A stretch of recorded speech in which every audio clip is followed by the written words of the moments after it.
Partnership 2024 के इस session में जो भी क्वेश्चंस पार्टनरशिप के थे उस 24 में पूछे गए उसको कवर करते हैं। ये देखो, ये यूपीएसआई में क्वेश्चन आया था, यूपी कांस्टेबल में, तो उसको देखते हैं। फर्स्ट क्वेश्चन क्या कह रहा है, रवि एंड रश्मि इतने रुपए इन्वेस्ट किए हैं, तो इन्वेस्टमेंट का रेशियो क्या है, 5/15, 3/4। और कह रहे हैं कि आफ्टर फ्यू मंथ रवि क्या किया, कुछ विड्रॉ किया, कितना निकाला, सम अमाउंट विदड्रॉ किया है। फाइनली उनका रेशियो क्या हो गया, 1:2। प्रॉफिट का रेशियो है 1:2 का। तो रश्मि ने तो पूरे टाइम के लिए आई थिंक इन्वेस्ट किया होगा। यदि 12 महीनों के अंत में लाभ को रवि और रश्मि के बीच 1:2 में, अच्छा रवि का 1 है, ये रवि का है, यहाँ पे इन्वेस्टमेंट रवि रश्मि का, ठीक है, ये ठीक है। तो पूछ रहा रवि कितने महीने बाद अपना रुपया निकाला, कुछ पैसा निकाल लिया है ना, वापस ले, लेकिन रश्मि नहीं निकाली है। तो इन्वेस्टमेंट का रेशियो वही होता है जो प्रॉफिट का रेशियो होता है। For the same time investment multiply by time क्या होता है, प्रॉफिट। यहाँ इन्वेस्टमेंट का रेशियो 3:4 है, 3×5=15, 5×1=20। और टाइम का रेशियो नहीं पता, इन्वेस्टमेंट के रेशियो में प्रॉफिट के रेशियो में अगर टाइम का रेशियो से डिवाइड कर दोगे तो इन्वेस्टमेंट का रेशियो पड़ जाएगा ना। इन्वेस्टमेंट का रेशियो क्या है, रवि और रश्मि का।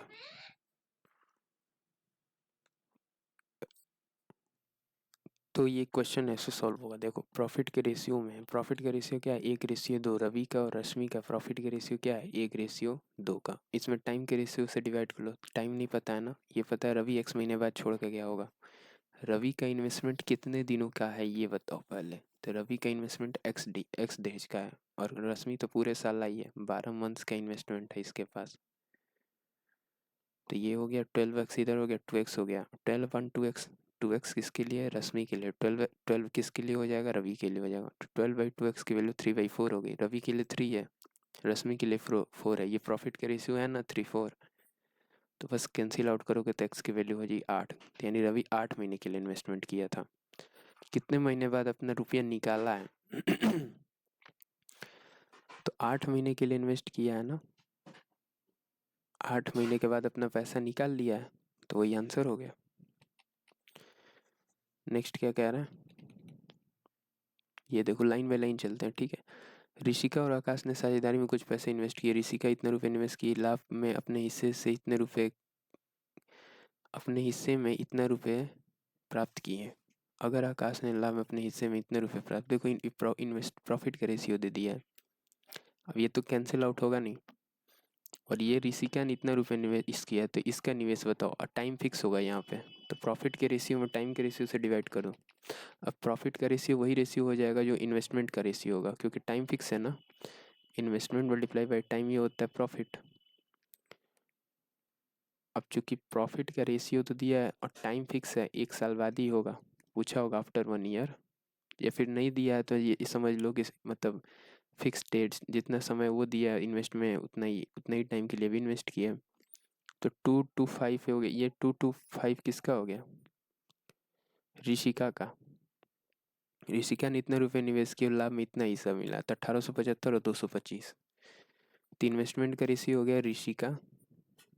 अब फटाफट क्वेश्चंस को सॉल्व करेंगे, और नीचे जो भी है उसके इन्वेस्टमेंट का रेशियो क्या है, 1875, और प्रॉफिट का रेशियो क्या है, 2 to 5।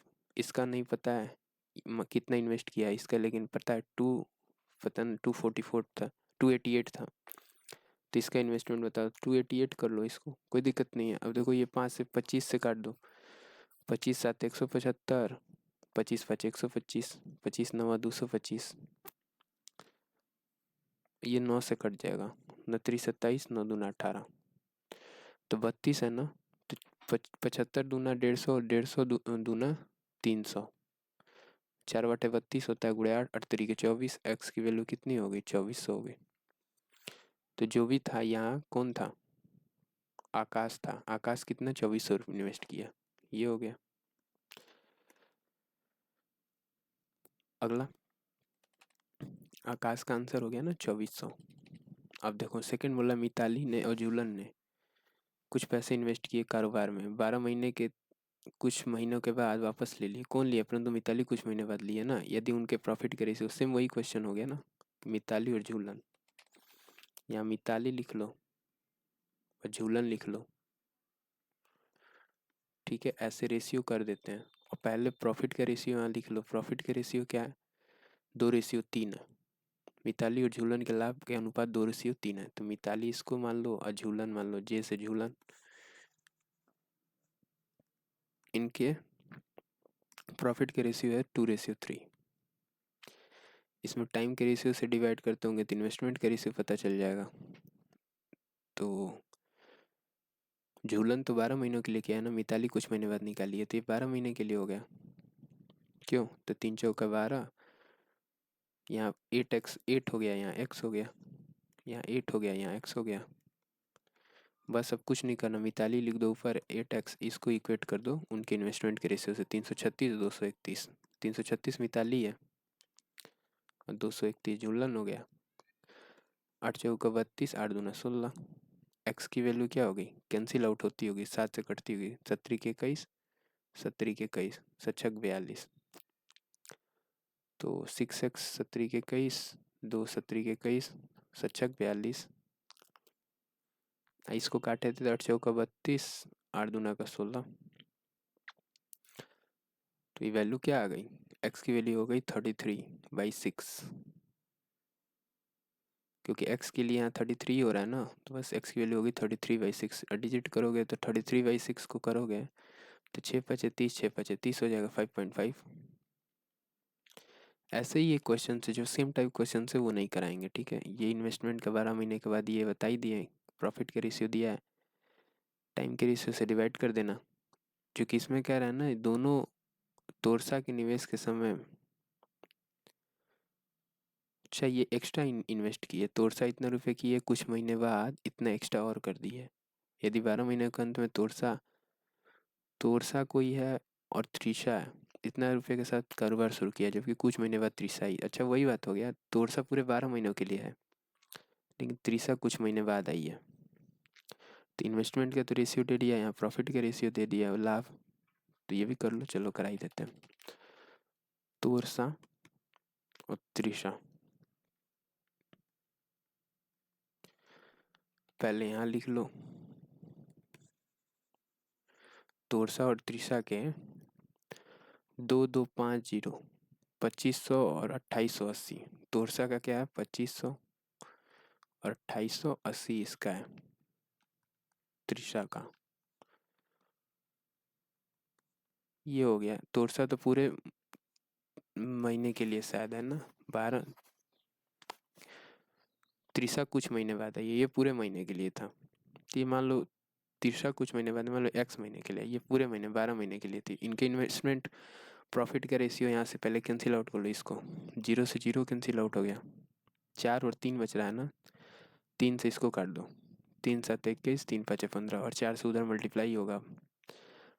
ये तो 9 का मल्टीपल है। 3×7 = 21, 3×9 = 27, 3×6 = 18, 15, 25, 3 × 75 हो गया ये। चलो अब देखो, ये तो कट रहा था ना, 3 से काटे थे ना, यहाँ 4 था, 3×7 = 21 किए थे और 3×5 = 15, तो 96 × 4। ये 96 × 4 क्या हो गया? त्रिशा हो गया ना। त्रिशा क्या हो गया? 96 × 4। और तोरसा क्या हो गया? 25x। और इनका रेशियो क्या है? तोरसा का रेशियो है 25 और त्रिशा का रेशियो है 24। ये हो गया 24। 24×4 = 96, 25 से कम है 25। एक्स की वैल्यू क्या आ गई? 16। 4×4 = 16 हो गया ना, तो एक्स की वैल्यू क्या हो गई? 16 हो गई। 16 मंथ। त्रिशा कितने महीने के लिए निवेश किया था? कहीं कुछ गलत हो रहा है। देखो 24 से गए हो तो 24×4 = 96, 4×2 = 8, 4×4 = 16, 4×4 = 16 हो गया, 25 से 25 कट गया। यहाँ 25 था, यहाँ 96 था, 96 × 4 था, 25 से 96 × 4।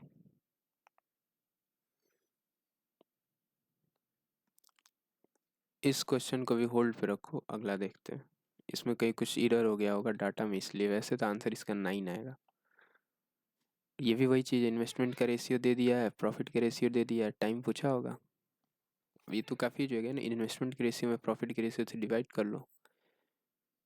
लेकिन ये बोलना है ना कुछ महीने के बाद पैसा अपना वापस ले लिया है, तो इन्वेस्टमेंट है 6 और प्रॉफिट है क्या 7।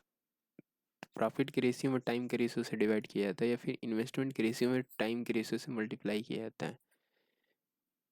इन्वेस्टमेंट के रेशियो में प्रॉफिट के रेशियो से आप डिवाइड नहीं करते हो, ये भी चीज़ याद रखना। 6 5 है सती और रथी, सती और रथीन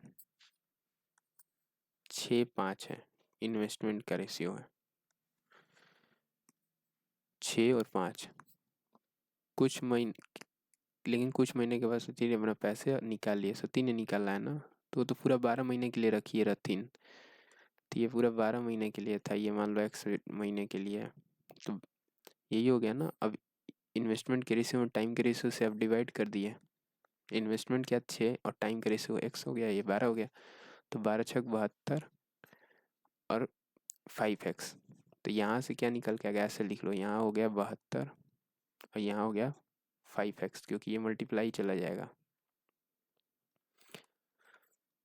ये हो गया प्रॉफिट का रेशियो, क्योंकि यही होता है ना इन्वेस्टमेंट के रेशियो में टाइम के रेशियो से आप डिवाइड करते हो। तो प्रॉफिट के रेशियो क्या दिया है, प्रॉफिट के रेशियो दे दिया है 7 10 का, सती और रथीन के बीच साझा है 7 और 10, सतीन के लिए 7 है तो इसकी वैल्यू 7 है और इसकी वैल्यू 10 है, तो ऐसे कर लो, कोई दिक्कत नहीं है।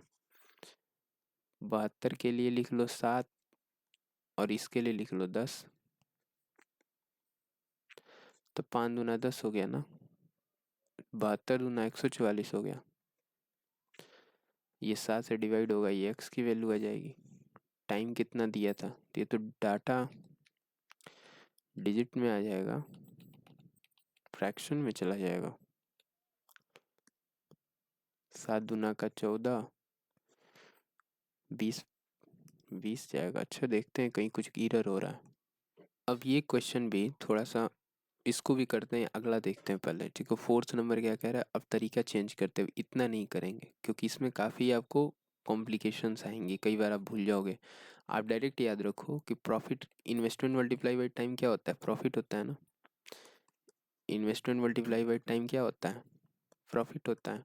अगर टाइम का रेशियो चाहिए तो प्रॉफिट के रेशियो में आपको इन्वेस्टमेंट के रेशियो से डिवाइड करना होगा, तो टाइम का रेशियो मिल जाएगा। फटाक से अप्लाई करिए। सुहास और नितिन के इन्वेस्टमेंट के रेशियो दिया है ना 8 3, और प्रॉफिट का रेशियो क्या दिया है 5 4। प्रॉफिट का रेशियो क्या है 5 4 और इन्वेस्टमेंट का रेशियो क्या है 4 3। कुछ महीने के बाद आया है ना, अब कोई कुछ महीने बाद आया है, अब देखते हैं कैसे आया है। तो सुहास है ना, एक बार लिख देते हैं, नितिन, इनके प्रॉफिट का रेशियो है, यहीं यहाँ लिख लो, ठीक है, यहीं लिख लो, सुहास और नितिन, इनके प्रॉफिट का रेशियो 5 है और 4 है। इन्वेस्टमेंट का रेशियो क्या है, सुहास का 8 है और इसका 3 है, तो रेशियो जब करोगे तो 15 हो जाएगा सुहास के लिए, 5 15 और चौक 32 से 32 हो जाएगा। सुहास कुछ महीने के बाद अपनी राशि वापस लिया है ना, नितिन तो पूरा 12 महीने के लिए किया है, तो नितिन 32 है, 32 की वैल्यू 12 है, सुहास का बता दो। सुहास का कितना है 15 है ना, और एक्स 6 दूना 12, 4 3 12, 4 बटे 32, 45/8 एक्स की वैल्यू हो गई, यानी 8 5 40 और 5 45, ये ऑप्शन हो गया। डायरेक्ट आप क्या करो, प्रॉफिट के रेशियो में ये निकाले हो आप, तो क्या हुआ, ये प्रॉफिट के रेशियो में हमने क्या किया, इन्वेस्टमेंट के रेशियो से डिवाइड किया, ये प्रॉफिट है और ये इन्वेस्टमेंट है। कितने कितना इन्वेस्ट किया था, इसका प्रॉफिट क्या था, ये है। उसका क्या है, उसका है, दोनों का रेशियो ले लीजिएगा तो टाइम का रेशियो मिल जाएगा। अब नितिन का आपको पता था 5 3 15 4 बटे 32 को क्रॉस मल्टीप्लाई कर सकते हैं। 32 की वैल्यू 12 है तो 15 की वैल्यू क्या होगी, यही पूछ रहा था। ये भी क्वेश्चन वैसे किया जा सकता था, देखो सती और रथीन 6 5 में है, सती के लिए 6 रथीन के लिए 5 है, लेकिन ये इन्वेस्टमेंट का रेशियो, लाभ लाभ के रेशियो में डिवाइड करना है ना, ये 7 है और ये क्या है 10 है। ऐसे रेशियो काटोगे तो 5 दूनी 10 हो गया, 6 दूना 12, 7 रेशियो 12 हो गया, यही टाइम का रेशियो मिलेगा। अब रथिन का टाइम क्या है, 12 महीने के लिए, क्योंकि ये सती था ना, वही रथिन था।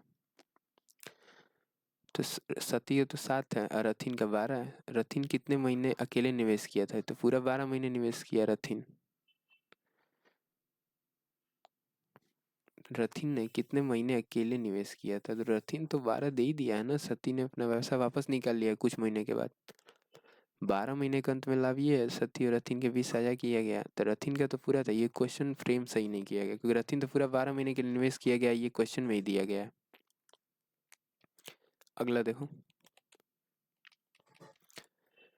ये भी उसी फॉर्मेट में था, आप चाहते तो कर सकते थे, इसको कर लो। कह रहे सोहेल ने इतना रुपये कारोबार में नहीं है, त्रिशला 3 महीने बाद कुछ राशि निवेश करके आई है, 12 महीनों के अंत में उनके इन्वेस्ट प्रॉफिट के रेशियो है, तो प्रॉफिट के रेशियो में आप इन्वेस्टमेंट के रेशियो से डिवाइड कर दो, या फिर टाइम के रेशियो से। सोहेल है और त्रिशला है, सोहेल त्रिशला। त्रिशला का नहीं पता है, सोहेल का पता है। इन प्रॉफिट का रेशियो क्या है, 25 और 24 है।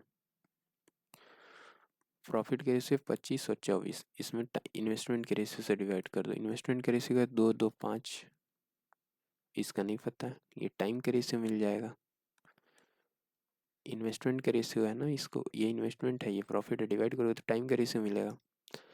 टाइम क्या है, 12 महीने के अंदर सोहेल सोहेल के निवेश से त्रिशला 3 महीने बाद कुछ राशि निवेश की, यानी त्रिशला 3 महीने बाद निवेश किया, कितने महीने, 9 महीने के लिए। ये सुहेल 12 महीने के लिए निवेश किया, तो और इजी हो गया। त्रिशला 9 महीने के लिए इन्वेस्ट की है, 3 महीने बाद आई है, यानी 9 मंथ के लिए है त्रिशला, और सुहेल पूरे 12 महीने के लिए है। तो प्रॉफिट के रेशियो में अगर टाइम के रेशियो से, या फिर ऐसा ठीक ही है, यही है, प्रॉफिट के रेशियो में टाइम के रेशियो से डिवाइड कर लो, इन्वेस्टमेंट का रेशियो पता चल जाएगा। यहाँ टाइम के रेशियो ले लो, तो टाइम का रेशियो लिए हो, तो सोहेल तो पूरे 12 महीने के लिए था, त्रिशला 9 महीने के लिए इन्वेस्ट किया है। ये प्रॉफिट का रेशियो 25 और 24 है, तो 25 है, यहाँ 24 है। अब सोहेल का इन्वेस्टमेंट का रेशियो देगा ना, तो मल्टीप्लाई कर लो, 24 गुणे 12 और 25 गुणे 9, ये इसके लिए हो गया, ये इसके लिए हो गया, तो 24 गुणे 12 यहाँ लिख लो, और इसकी वैल्यू दे दी है ना, सोहेल की वैल्यू दे 2250, इसका नहीं पता है, तो 25 नवा 225, 0 9 दाम का 90, एक्स की वैल्यू क्या हो गई, 24 चौका 96, और 29 तीन छः 18, 8 3 27 1 28, और 1 0 2880 रुपये, ये हो गया। तो ये भी सही तरीका है,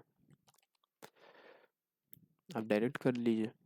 ये भी वही है, इन्वेस्टमेंट का रेशियो दे दिया है, प्रॉफिट का दे दिया है, पूछा टाइम बता दो, तो वही काट लो, 2 जीरो कैंसिल कर लो दोनों में से पहले। अब यहाँ 375 है, यहाँ 775, इसका दोगुना है शायद, 3 दूने 6 1 7, तो यानी ए कितना है, ए का इन्वेस्टमेंट 2 है, बी का क्या है 1 है, और प्रॉफिट दे दिया है ना 3:1, तो इन्वेस्टमेंट ए बी लिख लो यहाँ। इन्वेस्टमेंट का रेशियो क्या है, ए का 2 है, बी का 1 है, प्रॉफिट का रेशियो क्या है, दे दिया गया है 3 और 1 का, 3 इधर मल्टीप्लाई हो जाएगा, ये 2 हो जाएगा, यहाँ से ये 3 हो जाएगा, ये क्या हो गया, टाइम का रेशियो।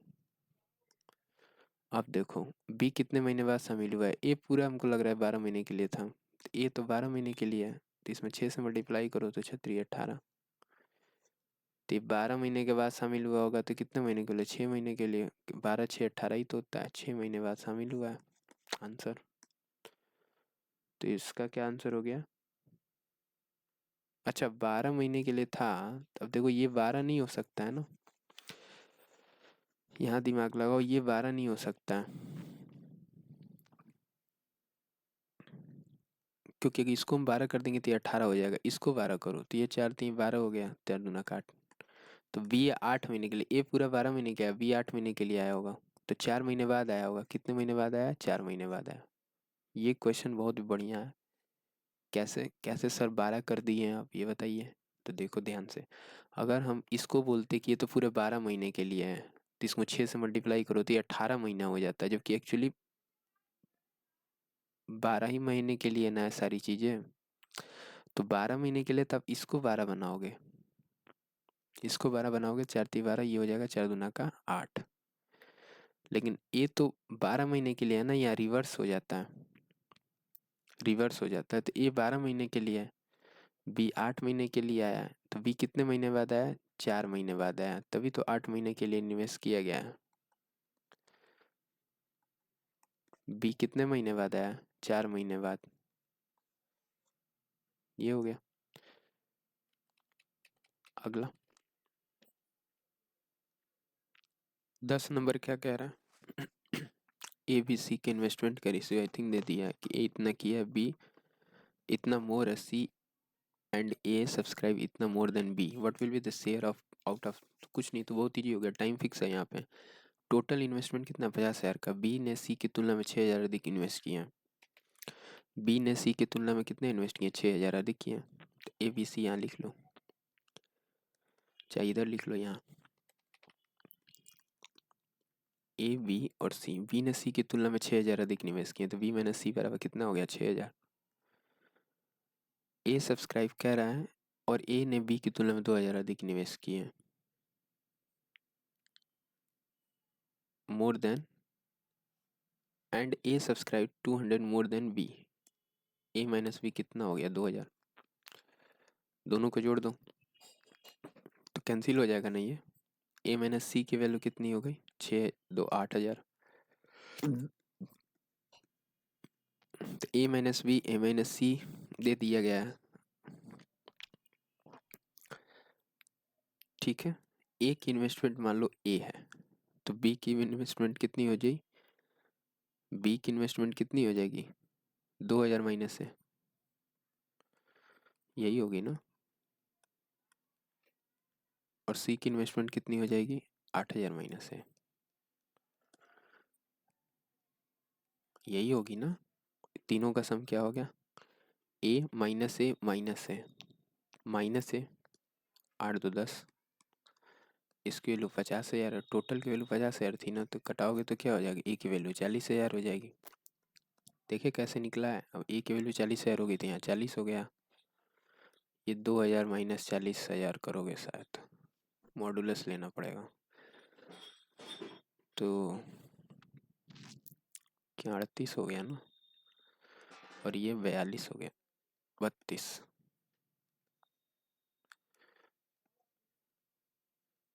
ठीक है, ये हो गया, ये 40 है, 4×8 = 32, 19×2 = 38, ये हो गया। कह रहा है इतने लाभ में एक ऐसा बताओ 10,000 वाला लाभ हुआ है, तो पता नहीं 1 लाख हुआ है शायद, इकाई दाई सैकड़ा हजार, 10,000 हुआ है, 10,000 का लाभ हुआ है,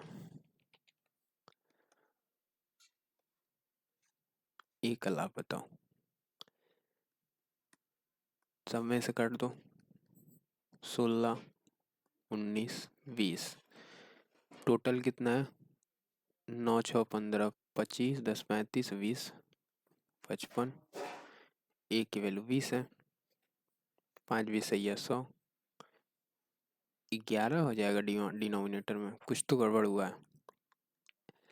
यहाँ पे क्या था कि जब हमने ए माइनस बी यहाँ दोनों से निकाला था, इन दोनों से जब ए माइनस बी हम निकाले थे, ए माइनस सी ऐड करके निकालोगे ना, तो ए माइनस सी की वैल्यू 8,000 हो जाएगी। तो जब देखो ए की वैल्यू तो ए है, बी की वैल्यू क्या हो गई, बी की वैल्यू ए माइनस 2,000, हजार को मैंने के माना है ताकि 3 जीरो या फिर जीरो में कन्फ्यूजन नहीं होगा।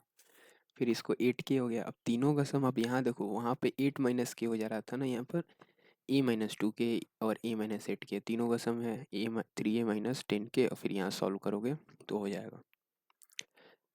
सी की वैल्यू जब आप निकालोगे तो सी इधर जाएगा ना, और 8 इधर आ जाएगा, और ए तो वैसे ही रह जाएगा, उसी तरह बी इधर चला जाएगा, 2 इधर आ जाएगा, 2K, तो ए इधर वैसे ही रह जाएगा, ए माइनस 2K, ए माइनस 8K, और ए है ही, तीनों का सम हो गया 3A माइनस 10K। इसकी वैल्यू 50,000 है, 50 और 1,000, के की वैल्यू 1,000 होती है ना, के 1,000 के लिए माना गया। तो बस ए की वैल्यू 20,000 हो गई, तो इन्वेस्टमेंट का रेशियो क्या हो गया यहाँ से, इन्वेस्टमेंट का रेशियो लिखोगे तो 20 के हो गया। ये कितना हो गया, 20 में से 2 कम कर दो 18 के, 20 में से 8 कम कर दो 12 के, तो 2 दाम का 10, 2 नवा 18, 2 छक्के 12। ये इन्वेस्टमेंट का जब रेशियो काटोगे टाइम से मल्टीप्लाई करके तो प्रॉफिट का रेशियो आ जाएगा 10, 9, 9 6 15, 10 25। अब 10,000 रुपये टोटल इन्वेस्ट है ना, तो 10 और 1000 लिख लो। ये 25 की वैल्यू है, ए की वैल्यू बताओ, तो 25 चौका 100, 4000 हो गई। के तो बचा ही रह जाएगा ना, और 2020, 25 चौका 100, ए की वैल्यू क्या होगी, 4000 का प्रॉफिट हुआ इसको, डी ऑप्शन। ये था ना 10 नंबर। 3 साझेदार है, इस रेशियो इन्वेस्ट किए हैं, ये भी वही वाला क्वेश्चन है, ए बी सी है, नया साझेदार डी शामिल हुआ है, तो ये भी देख लो क्वेश्चन।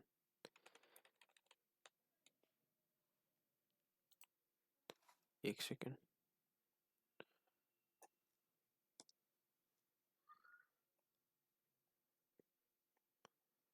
चलिए, तो ये ए बी सी डी ऐसे लिख लो, डी भी ले लो। कह रहा है 2 3 4 में इन्वेस्ट किए ना, 2 3 और 4 में निवेश हो गया, इन्वेस्टमेंट का रेशियो है ये। डी कुछ दिन में बाद आया होगा, नया साझेदार शामिल हुआ, ए और सी प्रत्येक के हिस्से में से आधा हिस्सा लिया, ए से आधा ले लिया और सी से आधा ले लिया, तो ए का आधा 1 हो जाएगा, सी का आधा 1.5 हो जाएगा, 2.5 हो जाएगा। ये 2.5 के साथ ये इन्वेस्टमेंट किया है, कुछ दिन बाद आया है। डी का हिस्सा कितना, अब 100 रुपये है, तो कुल लाभ बताओ। अब ये तो सब 12 महीने के लिए आए थे सब, ये कुछ महीने बाद आया होगा, तो टाइम तो वेरी कर गया ना। और डी का हिस्सा कितना है, 100 रुपये है, 100 है, ये 2.5 के लिए। तो क्या पूछा है, ए का पूछा है, कुल लाभ ज्ञात करिए, तो ए का बता दो। ए का क्या है, यहाँ 2 है ना, और इसके लिए मान लो एक्स है। ये सब 12 महीने के लिए आए थे सब, तब 25 चौका 100, दशमलव है ना, तो 1 जीरो ऊपर चला जाएगा। इस क्वेश्चन में एक ट्विस्ट ये है कि यहाँ देखो ए और सी का लिया ना, तो ए का 1 हो गया, सी का 2 हो गया, ये बी का नहीं था, सी का था, तो 3 यूनिट की वैल्यू क्या हो गई, 100 रुपये। तो पूछ रहा तीनों का बताओगे ना, क्योंकि इन्हीं का तो इन्हीं में से ना वो डी लिया है, अलग से तो डी इन्वेस्ट किया नहीं, इन्हीं में से लिया है। तो 3 2 5 4 9 की वैल्यू कितनी हो गई, यही टोटल तुम्हारा प्रॉफिट हो जाएगा। और इसकी वैल्यू कितना होगी, 3 से कैंसिल आउट हो जाएगी, और इसकी वैल्यू हो जाएगी 300 रुपये। ये क्वेश्चन का लाइन इंपॉर्टेंट था कि इसमें डी अलग से इन्वेस्ट नहीं किया है, इन्हीं के शेयर में से लाभ से लिया। ये रेशियो का क्वेश्चन है, ये इन्वेस्टमेंट का क्वेश्चन नहीं है, ये रेशियो का क्वेश्चन है। किस रेशियो में है, एक आदमी नया है, जब प्रॉफिट हुआ होगा तो इन्हीं के रेशियो में ना प्रॉफिट हुआ होगा। टोटल प्रॉफिट क्या होगा, 3 2 5 4 9, 9 यूनिट का प्रॉफिट हुआ होगा, लेकिन प्रॉफिट में से इनके इनके इनके में से इसका आधा प्रॉफिट डी ले लिया, इसका आधा डी ले लिया, तो इन दोनों का सम कितना है, 100 है। तो 3 यूनिट की वैल्यू 100 हो गई, क्योंकि इन्वेस्टमेंट का रेशियो भी वही होगा, प्रॉफिट का रेशियो वही होगा, क्योंकि टाइम फिक्स हो गया है। तो ये क्वेश्चन बहुत इंपॉर्टेंट था, इसे एक बार और देख लेना। हम भी, मेरे को भी लगा कि नहीं नया। अब ऐसे ये देखो, ए बी सी का इन्वेस्टमेंट है, 11 नंबर तो नहीं टिक किया गया, जो टिक किया गया उसी को करना है, बाकी तो सब हो ही गया। कुछ डीआई के क्वेश्चंस भी देख लो, जैसे कुछ क्वेश्चंस डीआई के भी थे। डीआई में what is the difference between total sale in the year 2017 from the total sale of the branches of for the year 2016, 2016 के लिए सभी शाखाओं की कुल बिक्री से 2017 की बिक्री में अंतर बताओ। 2016 कहाँ है, 2016 के सभी शाखाएं, 16 के लिए ये है ना, तो एक A1 की वैल्यू क्या हो गई, 5, A2 की वैल्यू क्या हो गई, 16 के लिए 10, A3 की वैल्यू क्या हो गई, 15, A4 की वैल्यू क्या हो गई, 20, शायद नहीं, A4 के लिए भी 15 ही है, और A5 के लिए क्या हो गई, ये है ना, इसके लिए 15 है, A4 के लिए यहाँ 15 था, A5 के लिए ये नहीं 10 है, A5 के लिए 10 है। तो टोटल कितना हो गया, 5, 15, 5, 20, 10 और 10 कितना हो गया, 20, 15, 15, 30, 20, 50, 5, 55। 2016 की सभी शाखाएं कितनी होगी, 55 करोड़ की हो गई ना। और 2017 में बिक्री में अंतर क्या है, 2017 में कितने का बिक्री हुआ है, इसमें तो 0 हुआ है, इसमें कितना हुआ है, 2017 के लिए ये है ना, इसमें हुआ है 10, ये 10 है, ये कितना है, 15 है, ये कितना है, ये वाला 25 है कि 30 है, 30 है, और ये वाला कितना 25 है। तो 25, 5, 40, 10, 50, ये 25, 40, 30, 70, 10, 80, डिफरेंस लोगे तो कितना हो जाएगा, कुल अंतर बताना है ना, 715 का अंतर हो जाएगा क्या, नहीं। क्या करते हैं, डीआई वाले क्वेश्चंस को एक में ही कराएंगे, ठीक है, डीआई वाले क्वेश्चंस को एक में ही कराएंगे। एक और ये क्वेश्चन शायद परसेंटेज का है, चावल की कीमत में इतना गिरावट हुई है तो चावल की अतिरिक्त मात्रा कितनी खरीदी जाए जो पहले से इतना किलो चावल खरीदने के लिए पर्याप्त हो। यहाँ आप इस टाइप के सवाल में ना price multiply by consumption equal to expenditure, इसी पे सवाल होता है। Price multiply by consumption equal to what, expenditure. Blue ले लो, तो price multiply by consumption equal to expenditure. अब देखो प्राइस तो 35 हो गया ना, 100 से क्या हो गया, 35% घट गया, 65 हो गया। कंजप्शन तुम्हारा फिक्स होगा, एक्सपेंडिचर फिक्स होगा ना, क्या ना अतिरिक्त मात्रा खरीदी जा सकती, कितने रुपए में चावल की अतिरिक्त मात्रा, यानी एक्सपेंडिचर फिक्स है। तो ये मान लो पहले कह रहा पहले 104 के लिए पर्याप्त था, अब बताओ। तो इजी हो गया ना, इसको इक्वेट कर दो, 65 गोरे एक्स, 13 पचे 65, 5 भी सही है 100, 13 हो गया ना, 13 वाट 104, 8 दूना का 16, पहले 160, 13 वाट है 104, एक्स की वैल्यू क्या होगी 160, 160 किलो, पहले 104 किलो खरीद रहे हो, 160 किलो खरीद रहे हो, 56 एक्स्ट्रा खरीद रहे हो, आंसर। ऐसे ही क्वेश्चन सॉल्व करना है। दाल की कीमत में वही price multiply by consumption equal to expenditure पे सवाल होता है। प्राइस क्या है, पहले 100 था, अब वृद्धि हो गया ना, 132 हो गया। पहले कितना खरीद रहा था, कह रहा है कि उसने खर्च में 10% वृद्धि हो। अच्छा एक्सपेंडिचर में पहले 100 था तब 110 हो गया। तो बोल रहा है कि तत्पश्चात, कह रहा है यदि मूल्य बढ़ने के पश्चात वह इतना दाल उपभोग करता है, मूल्य बढ़ने के बाद, ये बाद वाला है, तो पहले वाला बताओ, प्रारंभ में कितना था, यही देखो प्रारंभ में पूछा है, ये इनिशियली था ना, प्रारंभ जिसको बोलते हैं, आइए बढ़ने के बाद है, बाद का है। तो ये बस ऐसा ही है ना, इसको रेशियो काट लो, या फिर एक्स की वैल्यू यहाँ से देखो, ये कट जाएगा ना, 100 हो जाएगा, रेशियो काट लो, ठीक है। क्यों, जब रेशियो काटते हो तो एक्स की वैल्यू क्या हो गई, 1 हो गई ना। या फिर ऐसे करते हैं ना, दोनों साइड 100x की वैल्यू 100 हो गई, तो इतने की वैल्यू क्या होगी, लेकिन यहाँ यूनिट वाइज चलना पड़ेगा।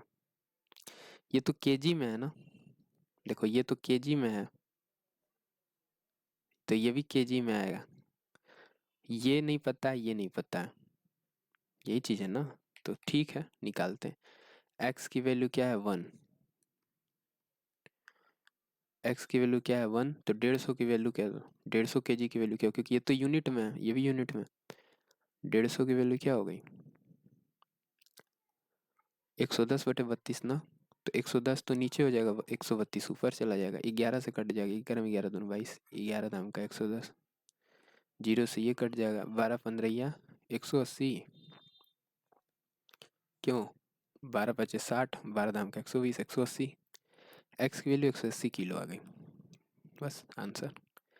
यहाँ में यूनिट समझना था, देखो ये तो 100 से 110 हुआ था, 100 से 32% बढ़ा था, यहाँ 32% इंक्रीज हुआ था ना, यहाँ 10% का इंक्रीमेंट हुआ था।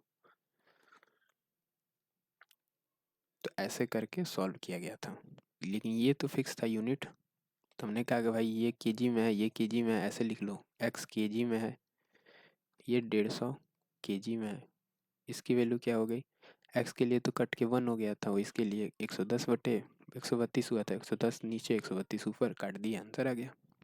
अगला ये भी वही होगा, प्राइस मल्टीप्लाई बाई कंजप्शन एक्सपेंडेचर। अच्छा ये बोला नहीं, पैसा वैसा की बात नहीं किया, क्या घोल में 24% नमक है, तो नमक होगा, घोल में क्या होता है, एक पानी होता है, नमक होता है 24 है, ये मान लो 100 है तो 24% नमक है।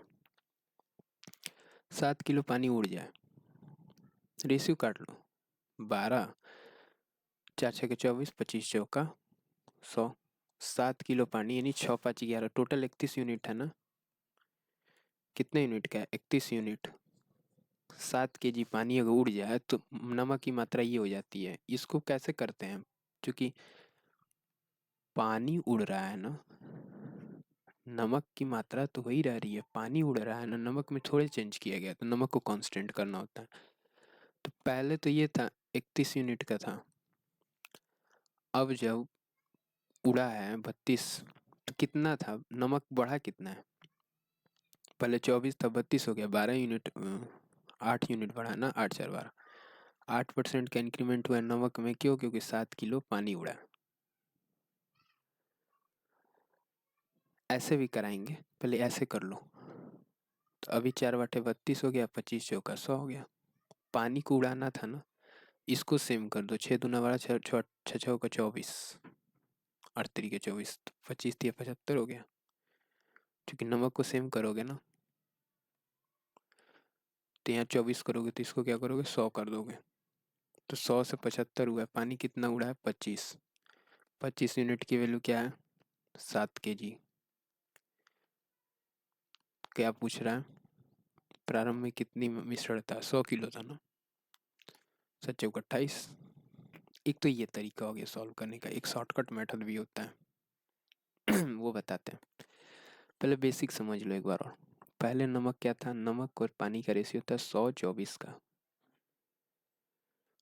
क्या था 100 और 24 का, बाद में क्या हो गया था, 32% वाला हो गया था ना, तो हमने यहाँ से सिंप्लीफाई किया था, एक बार और कर लेते हैं,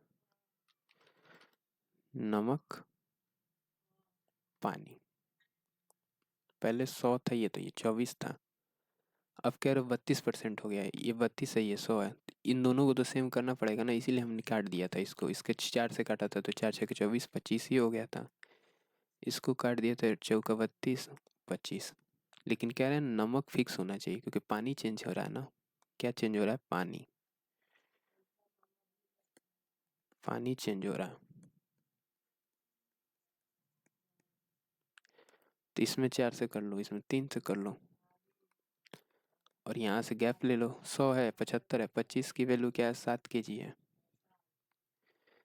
तो 100 की वैल्यू बता दो, इनिशियली पूछ रहा है ना, इनिशियली तो 100 किलो है, तो 25 चौका 64 चौका 28, इनिशियली हम लोग 100 किलो माने थे ना, 100%, 25 यूनिट की वैल्यू क्या हो गई, ये हो गया। इस क्वेश्चन में क्या कह रहा है, ताज़ा फल में 64% पानी है, तो 16 चौका 64, 25 चौका 100, 64% क्या है, पानी है ना, तो पानी हो गया, बाकी क्या होगा, पल्प होगा, पल्प का मतलब क्या होता है, सूखा खाली फल, सूखा फल इसको बोलते हैं, ठीक है, सूखा फल, इसी को इंग्लिश में बोलते हैं पल्प, PULP। अब देखो कह रहा है सूखे फल में 16% पानी है, अच्छा अच्छा अच्छा, ये रहने दो, तो पानी है, तो बाकी क्या होगा, पल्प होगा, पल्प यानी पूरा सूखा, ठीक है, पूरा सूखा, PULP, सूखे में कह रहा है 16% पानी है, तो 4 चौका 16, 25 चौका 100, सूखा फल जो है उसमें 16% पानी है, तो ये रेशियो हो गया, कह रहा है तो 98 किलोग्राम ताज़ा फल में से, अब ताजे फल का 98 कीजिए, इसमें 25% 16% पानी है ना, तो 98 किलोग्राम ताज़ा फलों में से कितना सूखा फल प्राप्त किया जा सकता है। 25 सूखा फल है जब 31 यूनिट है, क्योंकि 4 यूनिट पानी है, अब 25 यूनिट सूखा है। यहाँ 41 यूनिट हो गया ना, 6 5 11, 41 यूनिट में 25 पल्प है और 16 पानी है, तो ताज़ा फल है। ताज़ा फल वाला केस ये है क्योंकि ताज़ा फल में पल्प भी है और पानी भी है, तो इसके 41 यूनिट में 25 पल्प है, ठीक। तो यहाँ से निकाल लोगे केजी, लेकिन ये बोल रहा है कि पल्प में भी अगर 25 पल्प है ना तो 4 पानी है, 31 पल्प है तो 4 पानी है, तो ये कितना हो गया, सूखा कितना हो गया, 25 हो गया। तो ये आंसर होना चाहिए। वैसे इस क्वेश्चन बहुत शानदार है, इसको भी होल्ड करो। एक व्यक्ति की आय इतना रुपए बढ़ जाती है तो आयकर की दर इतने परसेंट से इतना परसेंट हो जा रही है। ये इंक्रीमेंट 4,000 का हुआ है, तो आयकर की दर में 2% का इंक्रीमेंट हुआ है, 14% से 12%। आय इतना रुपए बढ़ती है तो आयकर की दर इतना से इतना हो जाती है, नहीं डिक्रीमेंट हो रहा है, -2% का। लेकिन आयकर पहले के बराबर है। इसको हम लोग बेसिक से चलते हैं। बेसिक क्या कहते हैं, एक तो इनकम होगा, आपका टोटल इनकम कुछ होगा, इनकम होगा, और उस पर कुछ रेट परसेंट लगता होगा कि भाई इतना इनकम है तो इस पर इतना रेट परसेंट लगेगा, अब वो हो जाएगा आपका इनकम टैक्स। ये तो टैक्स होगा भाई, इसका रेट परसेंट निकाल दो, इतना मान लो 10,000 पा रहे हो, 10% इनकम टैक्स है तो 10 ये हो गया, तो वो हो जाएगा इनकम टैक्स। 10% मान लो इस पे है तो 1,000 हो जाएगा, मान लो 10,000 रुपये पाते हो, 10% है तो 1,000 रुपया हो गया इस पे, यही चीज़ हो गया। तो अगर इनकम इंक्रीज हुआ है तो टैक्स डिक्रीज कर गया है, लेकिन आय कर पहले के बराबर है। तो मान लो पहले इनकम आई था, अब आई प्लस 4,000 हो गया, 4,000 को 4 के लिख दो, और टैक्स पहले 14% था और अब कितना हो गया, 12% हो गया, और दोनों इक्वल है ना, क्योंकि इक्वल हो रहा है, तो आई का 12% प्लस 4,000 का, ऐसे 4,000 लिख दो, 12%, तो परसेंट से 2 जीरो कैंसिल हो जाएगा, यहाँ से क्या वैल्यू निकल गई, ये परसेंट में है, ये याद रखना। तो 2i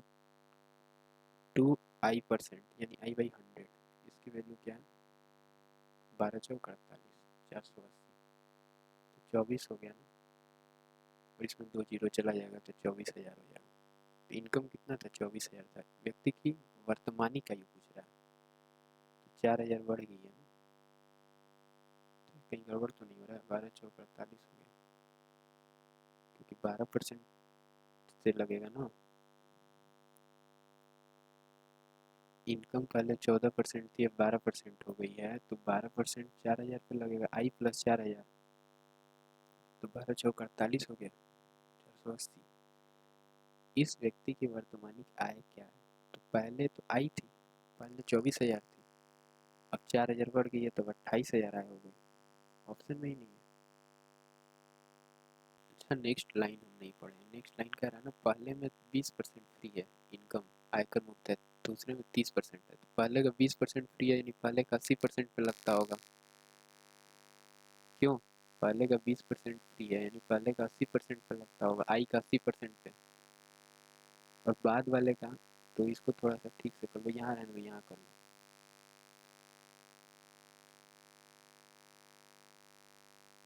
कह रहा है पहले आई था, आई का 80% फ्री था, 20% फ्री था, तो 80% पे लग रहा था 14% रेट इंटरेस्ट, ये इक्वल है जब आई 4,000 बढ़ गया है, और इस पे इसका क्योंकि कह रहा है इस बार में 30% फ्री है, यानी 70% इसका, और इसका कितना लग रहा है 14%, 12%, 12%,